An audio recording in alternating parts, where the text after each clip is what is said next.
Hi there, today we are going to talk to you about why your dieting is potentially making you fat at midlife. Oh, controversial, but actually true. It is. So we're going to cover a few things, but one of the first things we're going to talk about is the negative emotional impact this has on you. So the diet industry is set up to actually keep you stuck in a loop of potentially getting to where you want to get and actually failing because they are so restrictive. That's why the diet industry is so lucrative. The thing about dieting is most of our serotonin, our happy hormone, is created actually in our gut, not in our brain. So a lot of people think it's in their brain, it's actually not, it's in their gut. So there's a really strong connection between how you feel and how you are fueling yourself. So keeping yourself locked in this endless cycle where you beat yourself up after you fail because you cannot maintain success with these fad diets. So every time you fail, you feel bad about yourself, you lose trust in yourself, you lose self-esteem, and also your serotonin in your gut, your happy hormone, is making you feel even worse about yourself. So that's the first one. Personally, that is for me, with my experience and my past and my journey with food, that emotional element of why dieting is actually making you more fat is really important to me. And here's the other big one. Your diet's probably working against your body and what it needs. We live in a quick fix society, so you'll see diets marketed by, lose X amount in X time. The focus is on how much you can lose and how much time.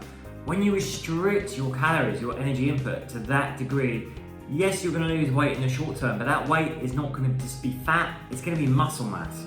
You're gonna lose muscle mass, which is the last thing you wanna do, particularly at midlife when it's deteriorating anyway due to hormone and physiological changes. So what you wanna do is make sure we're getting enough nutrients of the right kind to help maintain our muscle mass and train in harmony to increase it as well. These diets, they're just crashing your metabolism right down. Basically, our bodies will adapt. When we are restricted too much in our calories, our bodies will sense this and actually bring our metabolic rate down, meaning we'll burn less energy even at rest. And this is why diets fail, because your metabolism comes right down, you start eating normally again when the diet period is over, and the weight goes back up as you have a new lower base level. So all you need to do is, if we want to lose body fat, attack both sides of the equation. Let's educate ourselves on good nutritional practices, making sure we're getting the right kind of nutrients, that we're not restricting ourselves, that we're not making huge sacrifices, and then train our body in a way that's going to stimulate them for the results we want, namely to add more metabolically active lean muscle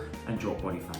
Another thing I was going to say on this one as well is whenever we restrict anything in our lives, whenever we say, this is another emotional one, whenever we say we cannot have something, our subconscious mind obsesses over having it. It's like when you're a little child and you're told you can't have the sweets. What do you keep thinking about? I want the sweets, I want the sweets, I want the sweets. That is why you need to eat in balance, where you are not restricting anything, because otherwise your subconscious mind is going to lock onto that and obsess over the fact that it can't have it, making you want it more. Yeah, nutrition is how we nourish ourselves. Food is there to be enjoyed. Yes, and one other thing is actually these diets are not educating you at all. Like, we really rate some of the diets out there more than others. We don't like any diets, but things like Slimming World and Weight Watchers, they do get results. However, one of the things that they don't do is educate you on why you are eating that certain way. So you're just following a diet plan without understanding why you are doing it, and that in itself is the thing that keeps you on track, is understanding, empowering you with the understanding of why you're doing something. So that's it. That's why your diet could be making you fat at midlife.